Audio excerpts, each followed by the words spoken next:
Mideast Realities, a unique half-hour highlighting the real Middle East.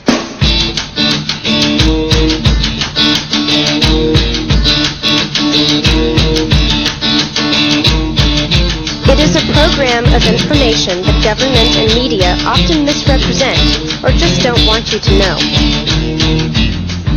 Get the news without bias. Facts without distortion.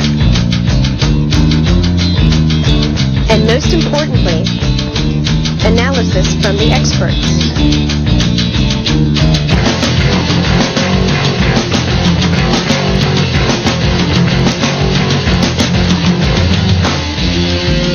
With your host and chairman of the Committee on the Middle East, Mertv Svhs Sd.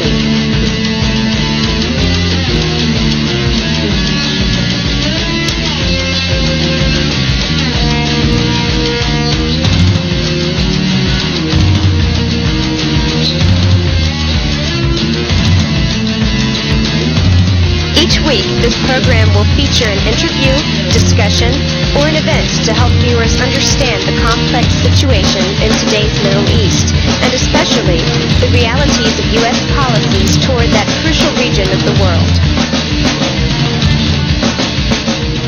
Mideast Realities.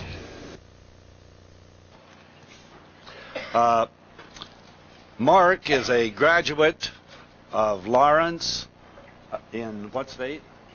Wisconsin.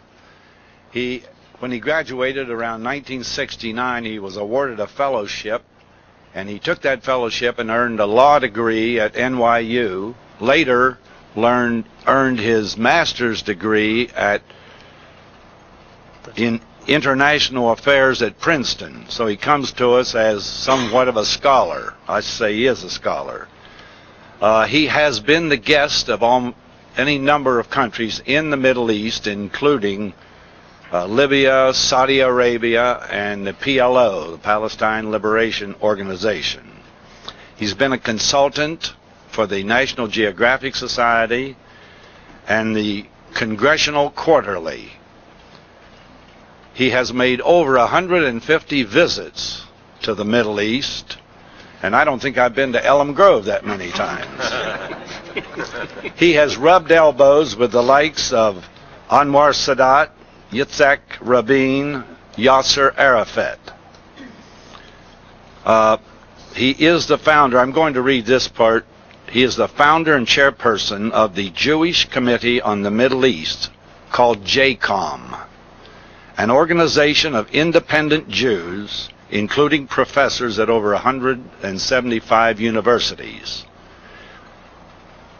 This organization advocates a fully sovereign Palestinian state and calls for major changes in U.S. regional policy.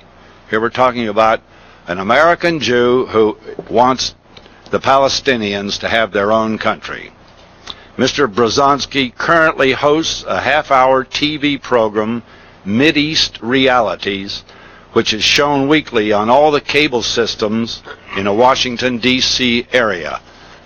I've been with him this morning, and he's a whirlwind. We've been to the talk radio show, and over to TV place in Ohio. And it's my privilege and pleasure to introduce Mark Brzezinski.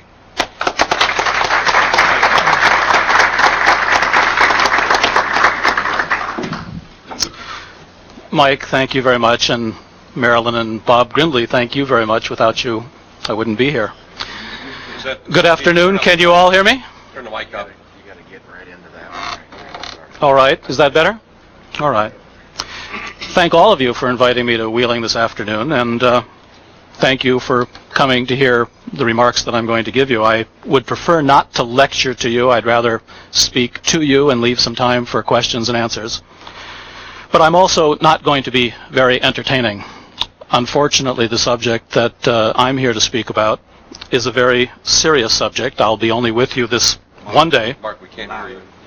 All right, we're really going to have to put it right in front of me. Can we turn it up a little bit? Or no? Well, I don't know how to turn it up. No, you're okay. Just try. Speak into it. Okay, I'll put it right there.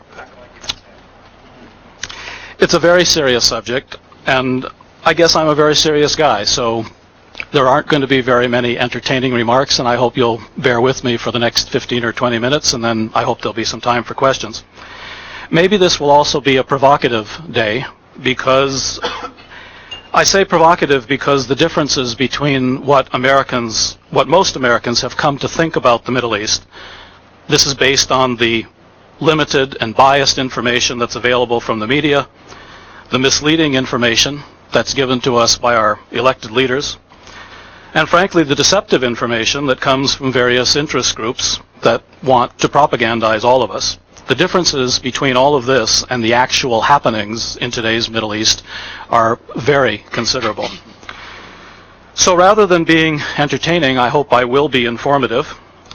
As Mike said, I, to my surprise too, when I counted them up, have been to the region 150 times in the past 25 years since my student years. And let me make it clear from the outset, I'm not running for any office, I'm not raising any campaign contributions, I don't represent any lobbying organization, and thus I guess I'm free to tell you the truth as I see it without concern for whether or not you're going to think I'm a nice fellow at the end of this. Let me tell you about the peace process, which you hear all about all the time. It's called the Middle East Peace Process. The elected leaders tell us there's the Middle East Peace Process. We're all convinced by our TV news programs and by our newspapers that there is this peace process underway in the region. Well, when the peace process began, I was just out of school, and I did have the opportunity to meet Anwar Sadat privately. I did arrange for the first public telegram ever sent to Israel from the Arab world. That was back in 1977 and 78. There was the Camp David Accord. That was pretty much the beginning of the modern peace process. Well, let's take a look at that peace process. Shortly after the peace process, there was the destruction of Lebanon. Tens of thousands of people, the entire country destroyed. There was the revolution in Iran, the American hostage crisis, the interference in our political affairs, the Iran-Contra scandal. Shortly after that, there was the beginning of the Intifada in Israel, the uprising. The Palestinian word, the Arabic word is Intifada. Too many of us have forgotten, or too many of us were never really told about a lot of these events. There was the Iran-Iraq war shortly after the Iranian Revolution. Quite literally, more than 1 million people were killed in a war that was fueled by the United States, by Israel, and by conservative Arab regimes. Then there was the Israeli invasion of Lebanon in 1982. Tens of thousands of people were killed. There was the horrendous massacre at Sabra and Shatila. There was the American intervention. There were American gunships pounding the hills over Beirut. There were American hostages. There was the Marine barracks blown up. There was the American embassy blown up. Americans left Lebanon. Then, of course, in the recent years, there was the war with Iraq. A war which you were told was started because Saddam Hussein invaded Kuwait. The American people were not told many, many, many things. They were not told about the manipulation of oil prices by Kuwait at the instigation of Saudi Arabia and the United States. They were not told that Kuwait and Saudi Arabia had backed Iraq to attack Iran and that Iraq expected some paybacks for that. We were told about our American ambassador who went in to see the Iraqi president because there was a plot behind this war. If you think many of you probably have never heard that expression. You've probably never heard that many experts consider the war with Iraq to have been a plot. And you've probably never heard this quote from Pierre Salinger. Hardly a radical personality, hardly a biased personality. In fact, Pierre Salinger was the White House spokesperson for John Kennedy, and he was the ABC bureau chief in Paris. So let me just give you an example of things you are not told, and yet things which have a tremendous bearing on what's happening in the region, American interests in the region, and our own lives, which I'll get to in a few moments. This is what Pierre Salinger has said in a talk that was not shown on American television.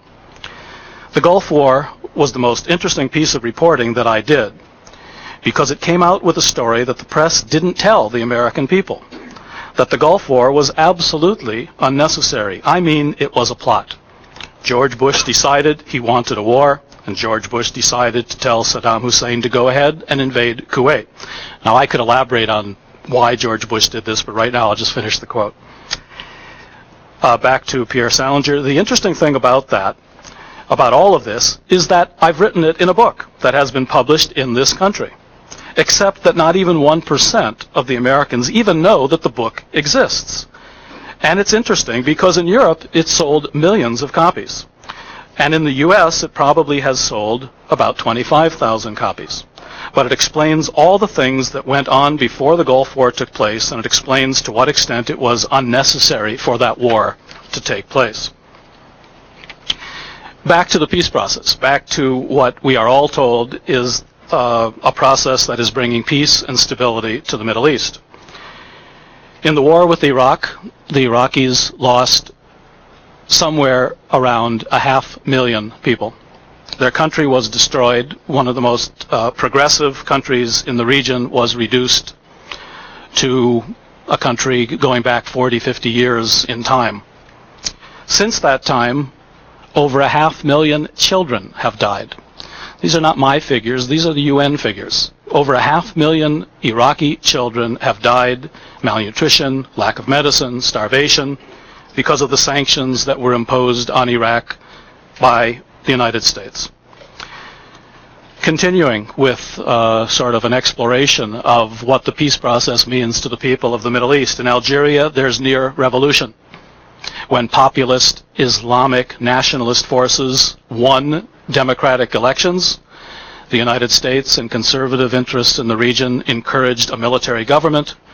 A civil war has gone on, tremendous death and destruction, torture, abuse, total lack of human rights, total military government. The country remains in a civil war, and probably the government will not be able to hold the dike. There probably will be a nationalist Islamic government that will take over. In Sudan, there's been a revolution. Recently, the United States has withdrawn all of its diplomatic and business personnel from the country. We've had sanctions against Libya this entire time. What many people forgot is that the United States, with planes, attacked Libya, attempted to kill the leader of Libya, did kill relatives in his family, and that there's a lot of suspicion that the Pan Am 101 crisis was revenge by Libyans or others in the region for American policies. In Saudi Arabia, we have a totalitarian government, an extremely repressive government. Recently, the National Guard, which is the sort of Praetorian Guard of the Saudi royal family, supported by us, our tax dollars, our government. That building was blown up in a country that is pretty much a police state and monitored as closely as Saudi Arabia is. In Egypt, again, you have near revolution. You've had attacks by Islamic fundamentalist and nationalist forces for the last 4 or 5 years. There's been an attempt to assassinate Hosni Mubarak, both in this country and abroad when he was in Ethiopia.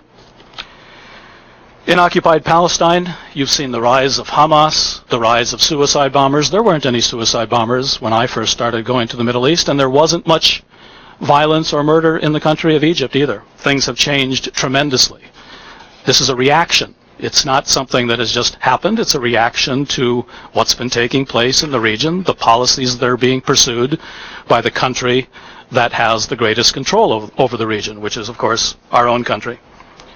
In Kuwait, we know, of course, what's happened. The Emir of Kuwait has been put back on his throne pretty much by the American army. And in Bahrain, as we speak, a little country which houses American naval bases, there is revolution and panic quite literally as we speak. I got press reports before I left Washington yesterday that there's going to be a considerable attempt to portray what's happening in Bahrain as an Iranian-sponsored revolution.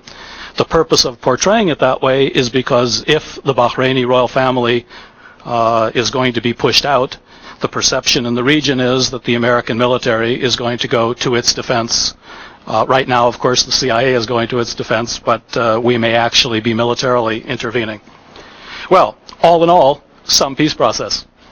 For the people in the region, it's one conflict, one set of turmoils, one set of oppressive conditions, one set of client regimes, one set of American diplomatic and covert interventions that keep the region divided, that keep democracy the furthest thing from the region.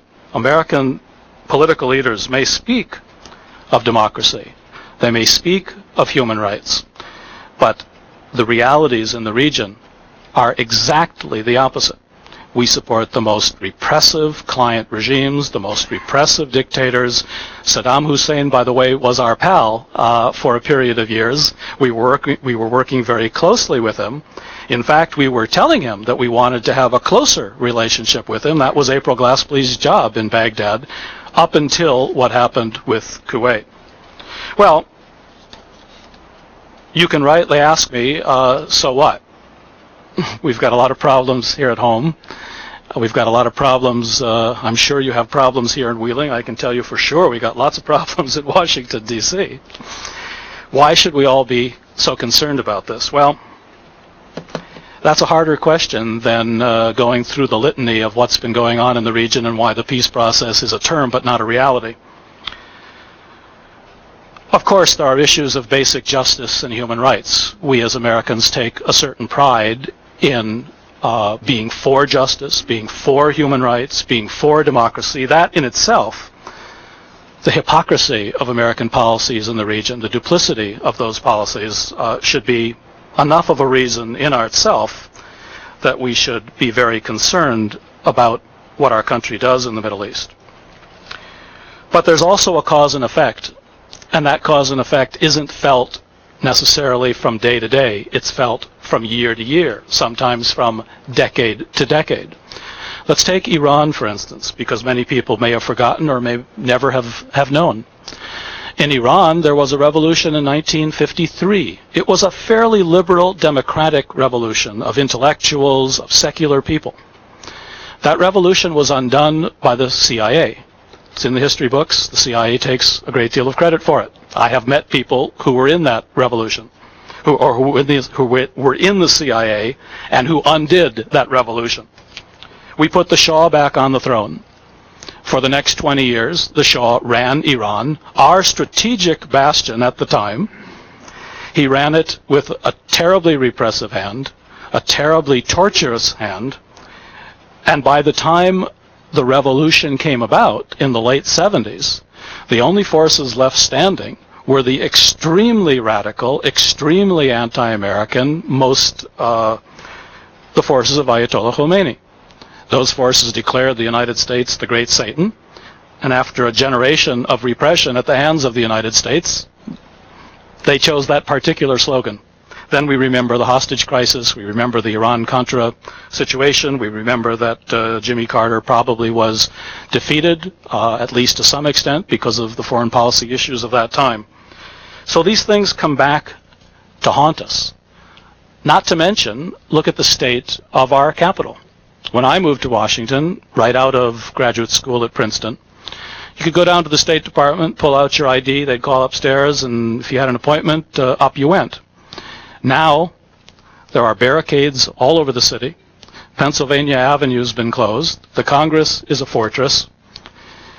Our own country, even symbolically, has been turned from what it was to what it now is. We all know the situation in our airports. We all know the alerts that have been held. We all know about the World Trade Tower. And frankly, this is only the beginning. America's a very vulnerable country. Anybody with a little ingenuity who really wants to can do a lot more than's been done so far. And unfortunately, I predict that, in fact, that's the future that's coming. And it's the future that's coming because of the policies that we have had in the past, because of the policies we have at the moment. Now, I suspect what most of you have been expecting me to talk about is just the Arab-Israeli situation itself, Palestinian situation. The reason I've not started with that is because you have to see this in a regional context. What the United States does with Israel, what Israel does with the Palestinians, is not something unto itself. It's part of a larger regional policy that has mostly to do with oil, petrodollars, and wealth. That's really the subject for another day, but let me just summarize it in the following way. What's our real interest in the Middle East? We went to the Middle East after World War II. We went there to control the oil in the region. Our oil companies go into the major oil-producing countries. We pump whatever amounts of oil we want at concessionary prices. We pump oil at very low prices that is sent to this country, which artificially inflates our own standard of living and our own energy base. No country in the world has oil prices anywhere near the low levels that we have them. So that's why we support the regimes that are in power, and in return, these regimes let us come pump as much oil as we want, and then even the money we send them, which is considerable, is not used to develop their countries. It's not used for the welfare of the people of those countries. They don't have democratic systems, and they don't have Ross Perot, and they don't have people protesting. Instead, most of that money is squandered. The royal families give it to extended family members. It ends up in Swiss bank accounts. It ends up supporting lavish lifestyles. It ends up buying lots of American and British planes and arms and tanks. And it ends up being used to support one war or another, one group being played off against another. The figures that I've seen for the cost of the Gulf War to the Arab world are absolutely astronomical. $650 billion that would have been used to develop the country, that could have been used to develop the countries in the Middle East for the welfare of the people who live in the Middle East, ended up being used to finance the war. And what was the war about? The war was about putting the Emir of Kuwait back on his throne and keeping American control over the oil resources. All right, on to the Arab-Israeli issue, because I've only got a few minutes, and I know that some of you will have to go back to your jobs soon, and so I'm going to summarize very much my views on the current peace process, and then I hope you will have some questions, and provocative questions if you feel that way. Under the name of peace process, and in the name of separation, and in the name of autonomy, the Palestinians are far worse off at the moment than they were before. In the name of separation, they are subjected to apartheid-like conditions. Now, of course, I could go into details, I could give examples why the comparison with apartheid time doesn't permit, but there's one example after another. In the name of separation, Palestinians are being put on reservations, behind barbed wire fences, behind electrified fences, behind Israeli military checkpoints. This morning, in speaking with Mike and other people at radio station as well, I simply showed this map. You won't be able to see it too well, but the blue area, this is the West Bank. This is the area that the UN has said for 30 years has to be returned to the Palestinians. There's no Israeli land here. This is all across the Green Line. This is supposedly, according to the peace process we're all told, this is supposedly Palestinian-controlled now, or about to be Palestinian-controlled autonomously. However, the blue, everything you see in blue, is totally Israeli-controlled. No Palestinian control of any kind. And of the white, less than 10% of what you see of the white is actually controlled by Palestinians. The rest is all jointly controlled, which really means Israeli army controlled. Let me tell you what Professor Noam Chomsky has said led to this peace process, and then, with the permission of the chairman, I'll open it for questions. Professor Chomsky is on our advisory committee. He has been ever since 1987, when the Jewish Committee on the Middle East was formed. He's one of the best-known speakers and intellectuals at universities all around the world. He said that by 1993, Arafat was on the verge of being thrown out. The hatred and contempt for the PLO was extreme on the West Bank in those years. I remember that myself from wandering around West Bank villages and towns during the Intifada. People were saying, it's true, that's all we got, but they're really a bunch of corrupt jerks and we need to get rid of them. By 1993, this was reaching a real flood, and there were open calls for throwing Arafat and his clique of gangsters out. At that point, apparently he realized, and certainly the Israelis realized, that this would be a good time to make an agreement with the PLO, the shadow of its former self, because now, to save a fragment of his former authority and power, he'll be our agent, kind of like the local Indian mercenaries in India who ran the place, or the Salvadoran military. And that's what happens. That's the real peace process. Well, I've got more. I've got a list of quotes that are more shocking than this one. This should really concern all of us because there's something deeper and more all-encompassing that we all have to live with. It's the corruption of our political process, the corruption of our institutions. I live in Washington. All of us know in Washington that Bill Clinton was helped to gain his job by the Israeli Jewish lobby. We have tapes of people heading that lobby, the president of that lobby, bragging that we've infiltrated his campaign. We have a dozen operatives in Little Rock. When he's elected president, he's going to do what we want him to do. We all know that our political system is corrupted by lobbying interests, and we all know that our press is substantially pressured, like our politicians are, when people get out of line, when people speak up, when people acknowledge things that in public that they're not supposed to acknowledge. People like Pierre Salinger can't get his book sold in the United States because of what is in the books. So again, thank you for inviting me, and thank you for letting me be so serious. I think I do understand the Middle East reasonably well. I'm not very good at telling jokes, especially on this subject. But I appreciate that you've been attentive, and if time permits, I'd be more than glad to take whatever questions you might have.